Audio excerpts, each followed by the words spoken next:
Olá a todos, eu sou Roberto Leili, sou gestor de renda fixa da Quineia e vou falar sobre as atualizações do mês de dezembro.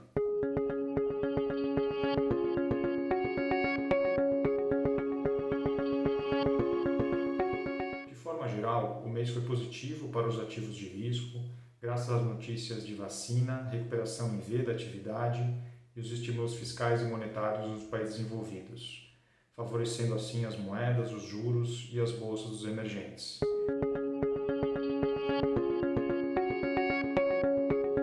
No cenário doméstico, destacamos que, mesmo com muito ruído, o governo e o Congresso encerraram 2020 comprometidos com o ajuste fiscal e a manutenção do teto de gastos. Outro ponto importante para o mercado de renda fixa foi a mudança na comunicação do Banco Central em seus documentos oficiais publicados ao longo do mês. O BC retirou a possibilidade de cortes adicionais da taxa Selic, mostrou que seus modelos de inflação já indicam um IPCA próximo da meta em 2022 e isso se torna mais importante porque o BC comunicou que nos próximos meses o horizonte relevante para as decisões de política monetária passará de 2021 para 2022.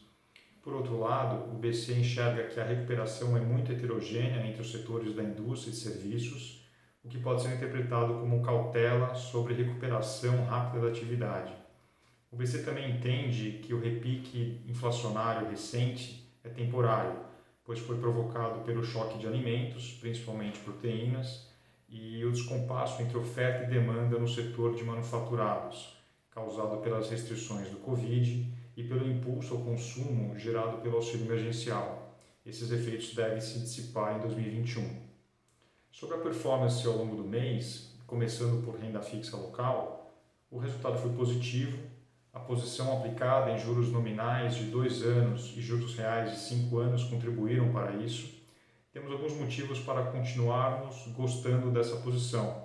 Primeiro, acreditamos na manutenção da Selic por mais tempo, enquanto a curva de juros precifica altas expressivas de taxa Selic em 2021 e 2022, chegando em 4,5% e 7% respectivamente. Segundo, a despeito da boa recuperação, ainda vemos o hiato bastante aberto, com desemprego na casa de 15% e nível da atividade 10% abaixo do nível antes da pandemia.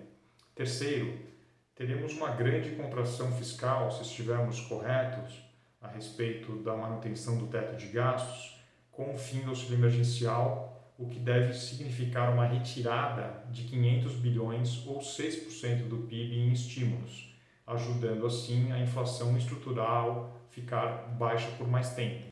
Por último, o Brasil está entre os países com maior prêmio de alta de juros nos próximos 2 anos, podendo assim atrair investimentos do mundo todo na classe de renda fixa.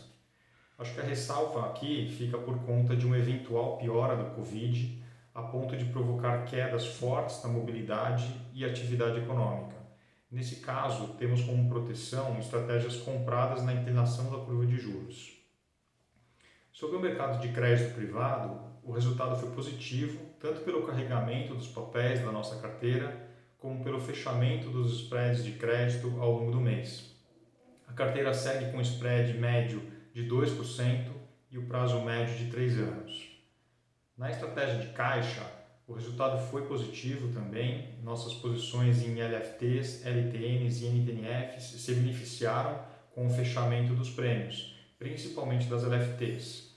O Tesouro Nacional conseguiu colocar boa quantidade de títulos ao longo do mês, na esteira da melhora do fluxo para ativos de países emergentes e ajudando assim o processo de rolagem da dívida pública nacional no início de 2021.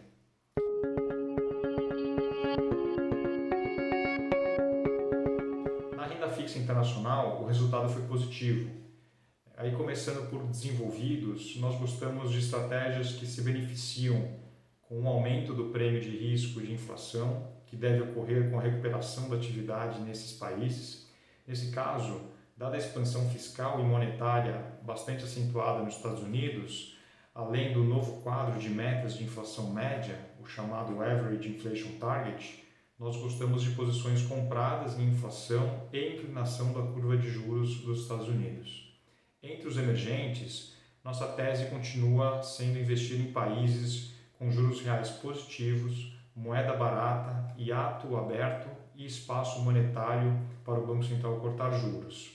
Gostamos bastante dos juros no México, que se beneficiaram esse mês com os números de inflação abaixo do esperado e com a valorização da moeda, e gostamos também das posições em África do Sul e Rússia.